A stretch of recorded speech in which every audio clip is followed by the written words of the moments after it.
जब से SARS-CoV-2 का आउटब्रेक हुआ है तब से पूरे वर्ल्ड में लगभग 80 वैक्सीन का ट्रायल चल रहा था। उनमें कुछ मैसेंजर आरएनए वैक्सीन भी थे। उसमें से एक वैक्सीन है फाइज़र की वैक्सीन। फाइज़र वैक्सीन की बहुत ज़्यादा चर्चा इंडिया में भी हो रही थी, लेकिन अभी इंडिया में किसी कारण से नहीं आ पाया है, वो हम आगे बताएंगे।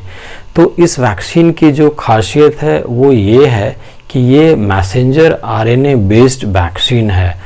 मैसेंजर आरएनए बेस्ड वैक्सीन में क्या होता है कि आपका जो वैक्सीन जो बनाया गया काफ़ी एडवांस टेक्नोलॉजी है इसका।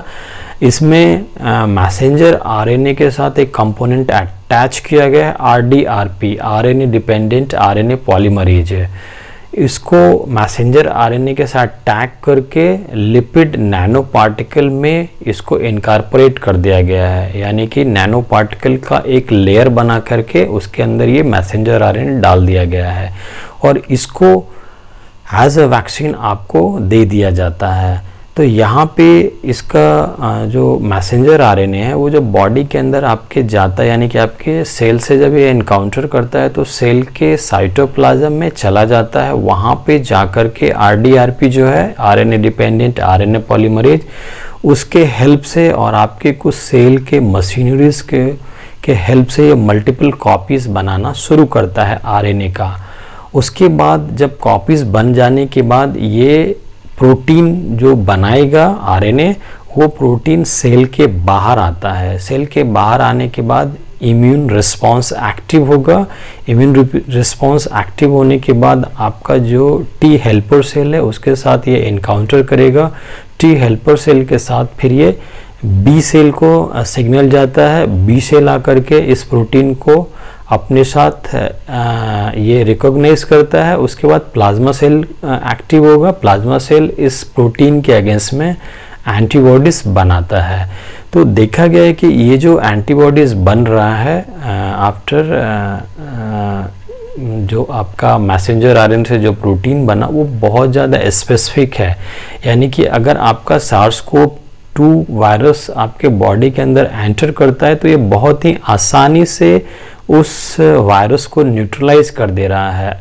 तो इस तरह से जो वैक्सीन बन रहा है वो काफ़ी ज़्यादा एडवांस टेक्नोलॉजी बेस्ड वैक्सीन है, क्योंकि बॉडी के अंदर आपका जो न्यूक्लिक एसिड है उसके साथ ये कोई छेड़छाड़ नहीं कर रहा है, पहली बात। दूसरी बात ये है कि कोई भी वायरस का आप ऑर्गेनिज्म जो होता है कन्वेंशनल वैक्सीन में जो आपको एटेनुएट करके दे दिया जाता है, वो ऐसा कोई वायरस आपको दिया नहीं जा रहा है। सिर्फ एक उसका न्यूक्लिक एसिड दिया जा रहा है जो कि प्रोटीन का सिंथेसिस कर रहा है आपके साइटोप्लाज्म में। तो इस हिसाब से ये वैक्सीन काफ़ी एडवांस वैक्सीन माना जा रहा है फाइज़र का। अभी अमेरिका में इसका बहुत ज़्यादा इस्तेमाल हो रहा है और इंडिया में भी आने की संभावनाएं बहुत जल्द दिख रही हैं। कुछ इसके जो सीईओ हैं अल्बर्ट बार्ला, उन्होंने इसके लिए इंडेमनिटी अगेंस्ट लायबिलिटी की मांग की थी भारत सरकार से, जो कि लगभग मिल चुका है। इसमें इनको हो सकता है कि अगस्त तक इंडिया में अवेलेबल हो जाए सबके लिए। अगर हम इसकी इफ़िकेसी की बात करें तो फाइज़र की जो इफ़िकेसी है वो 95% है, जबकि एस्ट्राजेनेका की 67% है एंड जॉनसन एंड जॉनसन की 66% है। तो इस हिसाब से जो इंटरनेशनल वैक्सीन है उसमें सबसे अधिक इफ़िकेसी फाइज़र वैक्सीन की ही देखी जा रही है। इम्यूनिटी डेवलपमेंट का जो ड्यूरेशन है आफ्टर वैक्सीनेशन वो 14 डेज़ है। ये 14 डेज़ ऑलमोस्ट सारे वैक्सीन में देखे जा रहे हैं आफ्टर वैक्सीनेशन जो आपका एंटीबॉडीज डेवलप कर रहा है। नेक्स्ट है स्टोरेज टेम्परेचर। फाइज़र का जो स्टोरेज टेम्परेचर है वो आपको डीप फ्रीज चाहिए, यानी कि -20 डिग्री सेल्सियस इस वैक्सीन को स्टोर करने के लिए रिक्वायर्ड है, क्योंकि ये आरएनए बेस्ड वैक्सीन है तो लो टेम्परेचर इसको ज़रूरी होता है। दूसरी बात यह है कि ये वैक्सीन अभी बच्चों के ऊपर भी ट्रायल किया गया है। Up to the 12 year age के जो किड्स हैं उनको दिया गया था। लगभग 4500 ट्रायल किए इन्होंने और काफ़ी अच्छा रिजल्ट आया है। तो आने वाले टाइम में ये वैक्सीन अभी लेस देन 12 ईयर के लिए भी पॉसिबिलिटी बन सकती है इस वैक्सीन की।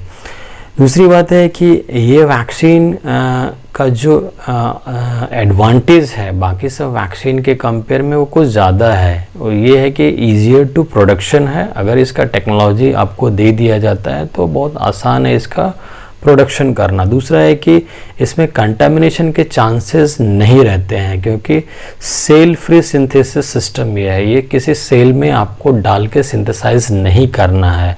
इसकी वजह से कंटामिनेशन के चांसेस बिल्कुल नहीं है। बाकी जो कन्वेंशनल वैक्सीन बनते हैं वो सेल के अंदर बनते हैं, इसलिए कुछ एलर्जिक रिएक्शंस आपको देखने को मिलता है वैक्सीनेशन के बाद। दूसरा ये है कि इसका जो एडाप्टेशन कैपेसिटी है जो कि म्यूटेंट वायरस जो आ रहे हैं उसके अगेंस्ट में ये बहुत ही आसानी से अपना जो एंटीबॉडीज़ बनाना चाहिए वो बहुत अच्छे से बना रहा है। तो एडाप्टेशन कंडीशन में वायरस के अगेंस्ट में भी ये अच्छे से काम कर रहा है। नेक्स्ट है इसका जो कॉस्ट भी है वो भी कॉस्ट इफ़ेक्टिव है। तो इन सब चीज़ों को देखने के बाद जो फाइज़र की वैक्सीन है वो कंपैरेटिवली बाकी सारे वैक्सीन से काफ़ी अच्छा माना जा रहा है। होप सो इंडिया में ये बहुत जल्दी आएगा और आपके लिए अवेलेबल होगा।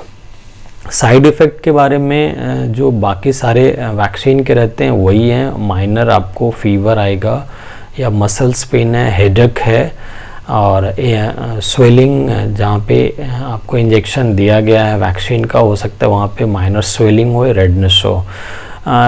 डोज इसके अभी 2 डोज रखे गए हैं, लेकिन अभी इनके जो सीईओ हैं उनका मानना है कि बूस्टर डोज देने के बाद ज़्यादा अच्छा इसका रिजल्ट देखा जा सकता है, क्योंकि वैक्सीन के बारे में भी बोला जा रहा है कि हो सकता है SARS-CoV-2 का जो इफ़ेक्ट है वो ऐसा हो रहा है कि वेरिएशन बहुत ज़्यादा हो रहा है, तो आपको हर साल वैक्सीन लेना पड़ सकता है, क्योंकि वायरस बहुत तेज़ी से म्यूटेट कर जा रहा है, जिसका रिज़ल्ट वायरस के new form alpha, beta, gamma और डेल्टा प्लस स्ट्रेन के फॉर्म में आइडेंटिफाई हो रहा है पूरे वर्ल्ड में।